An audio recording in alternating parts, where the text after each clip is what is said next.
आलसी लड़के की कहानी। एक बहुत ही भोला भाला सा आलसी लड़का था। वह कोई काम नहीं करना चाहता था, बस खाना खाता, घूमता, सोते रहता। एक दिन उसे किसी ने बताया कि एक आश्रम जहाँ पर कुछ करना नहीं पड़ता और हर दिन 2 समय का खाना और नाश्ता मिलता है, तुम वहाँ जा कर के रहो। उस आलसी लड़के ने सोचा कि ये बहुत ही बढ़िया है और वह उस आश्रम में जाकर रहने को सोचा। और फिर वह भोला भाला आलसी लड़का अपना सारा सांसारिक जीवन छोड़कर उस आश्रम में जाकर रहने लगा। आश्रम में गुरुजी रहते थे।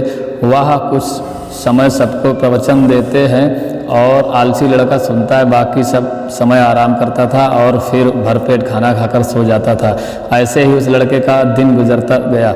एक दिन उस आश्रम में कुछ भी नहीं बना, नाश्ते के समय नाश्ता नहीं मिला। उसने सोचा नाश्ता नहीं मिला, भोजन तो मिलेगा। अब भोजन के समय भी भोजन नहीं मिला। लड़का दौड़ करके गुरुजी के पास गया और उसने पूछा कि आज भोजन क्यों नहीं बना। गुरुजी ने कहा कि बेटा आज एकादशी है और जितने भी आश्रम के सदस्य हैं उनका उपवास है और तुम्हारा भी आज उपवास है, आज भोजन नहीं बनेगा।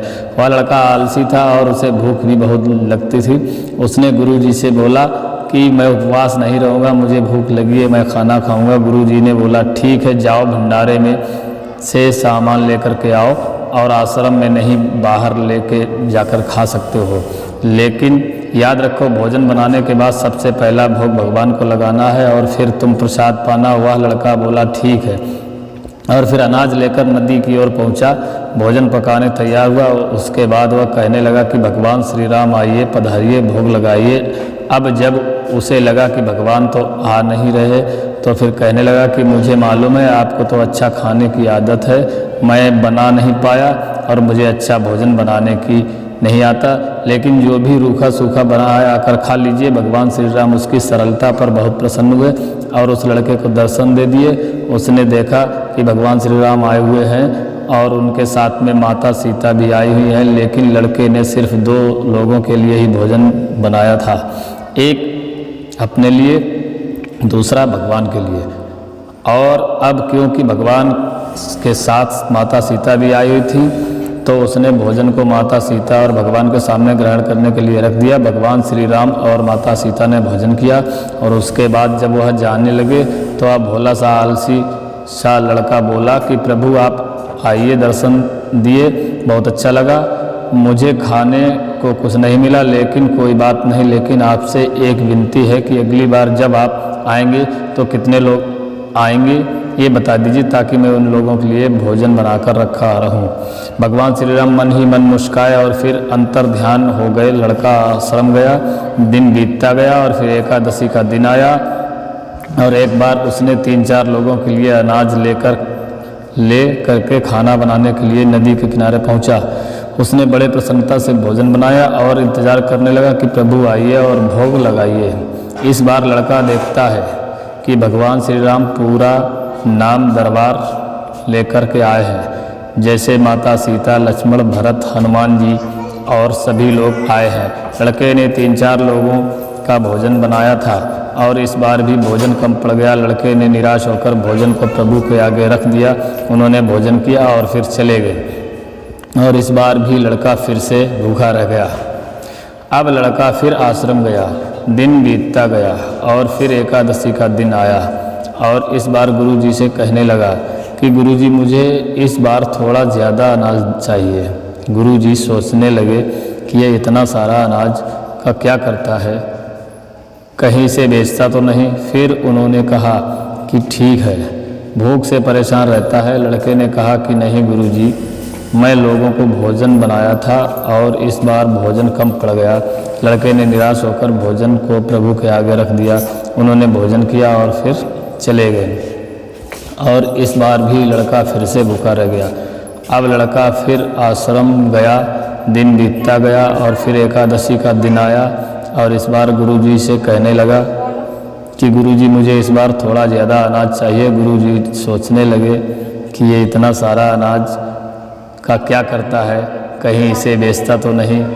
फिर उन्होंने कहा ठीक है, भूख से परेशान रहता है। लड़के ने कहा नहीं गुरुजी, मैं भूख से परेशान नहीं रहता हूँ, प्रभु के साथ बहुत लोग आते हैं, उनको भी तो भोजन कराना पड़ता है।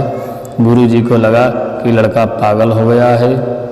लेकिन गुरुजी ने सोचा चलो एक बार चलकर देखते ही हैं।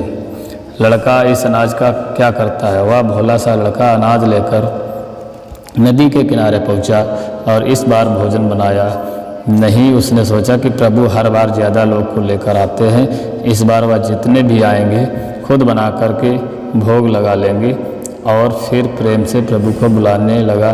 गुरुजी ये सब छुप कर देख रहे थे कि ये भोजन तो बनाया नहीं और प्रभु को बुला रहा है। लेकिन लड़के ने देखा इस बार प्रभु के साथ बहुत से लोग आए हुए हैं, तो फिर प्रभु सामने हाथ जोड़कर के कहा कि प्रभु माफ़ करना, आप बहुत सारे लोग आते हो, मुझे संख्या पता नहीं होती है और मेरी हिम्मत भी नहीं होती है कि इतने सारे लोगों के लिए भोजन बनाऊं। आप स्वयं आइए, बनाइए, खाइए, भोग लगाइए। प्रभु मुस्कुराते हैं और अपने साथ आए सभी लोगों के साथ मिलकर के भोजन बनाते हैं। गुरुजी ये सब छुप करके देखते रहे और फिर लड़के के पास आ करके कहते हैं कि तुम ये कर क्या रहे हो। लड़का कहता है कि गुरुजी आपको दिख नहीं रहा है कि भगवान श्री राम पधार चुके हैं, माँ सीता आई हुई है, हनुमान जी आए हुए हैं और भी सभी लोग आए हुए हैं, भोजन बन रहा है। गुरुजी ने बोला कि पागल हो गया है, मुझे तो कोई नहीं दिख रहा। लड़का गुस्सा हो गया और बोला प्रभु आप ये क्या कर रहे हो, एक तो मुझे भूखा रखा है और गुरुजी को दर्शन नहीं दे रहे हो, जो मुझे पागल समझ रहे हैं। कृपा करके गुरुजी दिख जाओ। भगवान बोले नहीं, मैं इन्हें नहीं दिख सकता।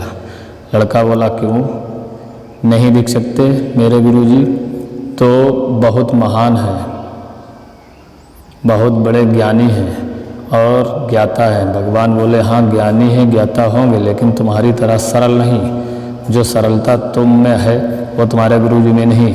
लड़के ने ये बात गुरुजी से कह दी कि भगवान श्री राम कह रहे हैं कि आप सरलता नहीं हैं, आप मेरी तरह सरल नहीं हैं, इसलिए आपको नहीं दिख सकते। गुरुजी की आंखें नम हो गईं और रोने लगे कि और बोले बिल्कुल सही कहा, मेरे अंदर तुम्हारे जितना सरलता नहीं। और फिर माफ़ी मांगने लगे। फिर भगवान ने गुरुजी को भी दर्शन दिए। ये कहानी हमें सिखाती है कि जीवन में सरलता सबसे आवश्यक है। जितने सरल बने रहेंगे उतना जीवन में आगे बढ़ते चले जाएंगे। जब आप सरल होते हैं तो आप खुद ही भी मुस्कुराते हैं और दूसरों को भी मुस्कुराने की वजह देते हैं।